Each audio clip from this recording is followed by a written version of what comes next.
Okay, confession time. I once spent 6 months trying to learn guitar. 6 months. And you know what I could play by the end? Happy Birthday. Maybe, if you squinted. And then, I met this guy at a party who'd been playing for 3 weeks, and he was basically Jimi Hendrix. I wanted to throw my guitar out the window. But here's the thing. It's not your fault if you're stuck. You're just missing the weirdly simple hacks that turn slow learners into speed demons. Let me show you what nobody tells you. We've all been there, right? Staring at a textbook feeling like your brain's a sieve, watching tutorials on 2x speed and still feeling lost. Or maybe you're trying to learn coding, a language, whatever, and it just clicks for everyone else but you. Here's the truth. Learning isn't about how many hours you grind. It's about hacking your brain's lazy shortcuts. And once I figured that out, I went from Happy Birthday to playing actual songs in days, not weeks, days. And today, I'm giving you the exact 3-step method I used. No fancy apps, no 100-day challenges. Just science, a little rebellion, and one mindset trick that'll make everything stick. So let's rewind. That guy at the party? Turns out he wasn't a genius. He just knew how to cheat. And no, I don't mean sneaking notes into a test. I mean cheating your brain's worst habits. Because your brain, it's kind of a drama queen. It's like, oh, learning something new? Let's panic, overcomplicate it, and then forget everything by Tuesday. But what if you could trick it into loving the process? That's where the magic happens.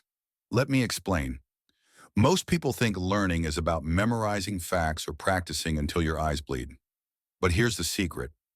Learning faster is really about unlearning how you've been taught to learn. Yeah, I know. Mind blown. But stick with me.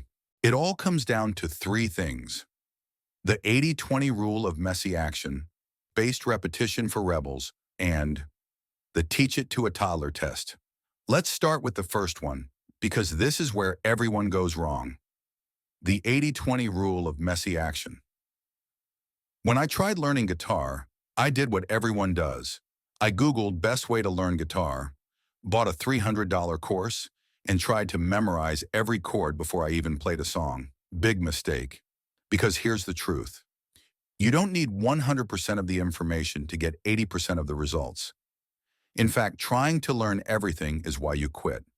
Let's say you're learning Spanish. You don't need to conjugate 18 verb tenses to ask for directions to the bathroom. You need hola, ¿dónde está, and baño. That's it. 3 phrases. Boom, you're functional. So why do courses force-feed you the entire dictionary? Instead, ask yourself, what's the 20% of this skill that'll give me 80% of the confidence? For guitar, it was learning 4 chords that work in 90% of pop songs. For coding, it's focusing on projects, not syntax. Start messy, start imperfect. Just start. Because momentum beats perfection every time. My friend Maya wanted to learn graphic design but kept putting it off. Too many tools, too many tutorials. I told her, forget Photoshop, go to Canva, slap text on a meme, and call it art. And guess what?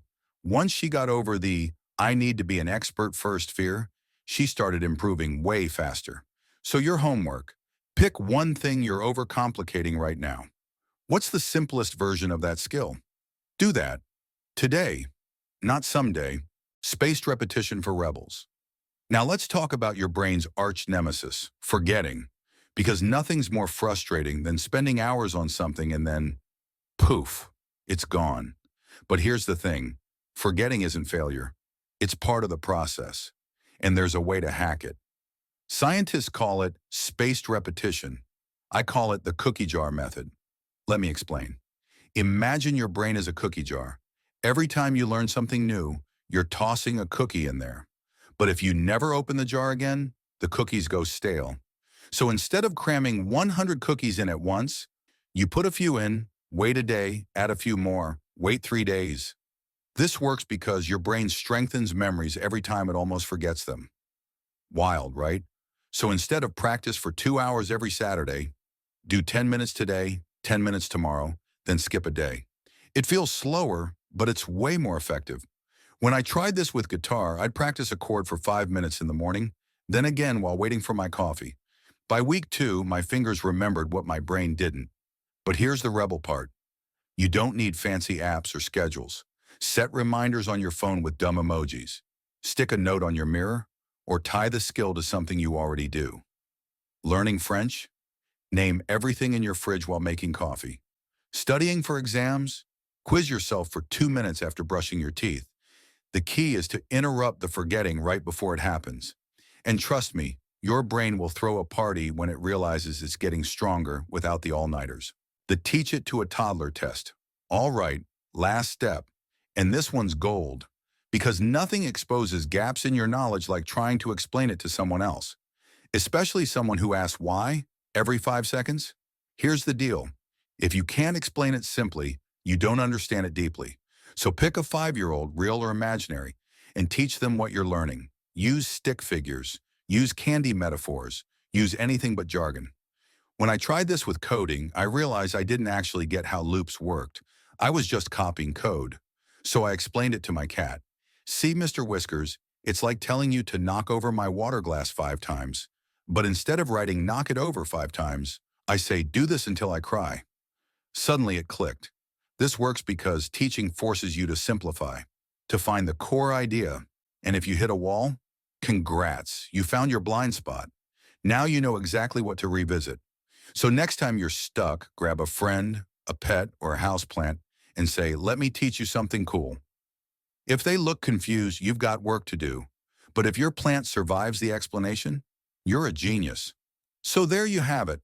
The 3 weirdly simple tricks that took me from happy birthday to, well, this in less time than it takes to binge a season of Stranger Things. But hey, maybe you're thinking, this sounds too easy. And you're right, because the hard part isn't the method. It's trusting yourself enough to try it. Next week, I'll show you how to hack motivation when you're tired, busy, or just don't wanna. But for now, pick one thing, the 80-20 thing, and go play with it. No pressure, no perfection, just curiosity, because learning's supposed to be fun, not a chore. And if I can do it, you've got this. Smash that like button if you're ready to stop overcomplicating your goals, and comment below what you're learning first. See you next time. Want part 2? Subscribe so you don't miss it.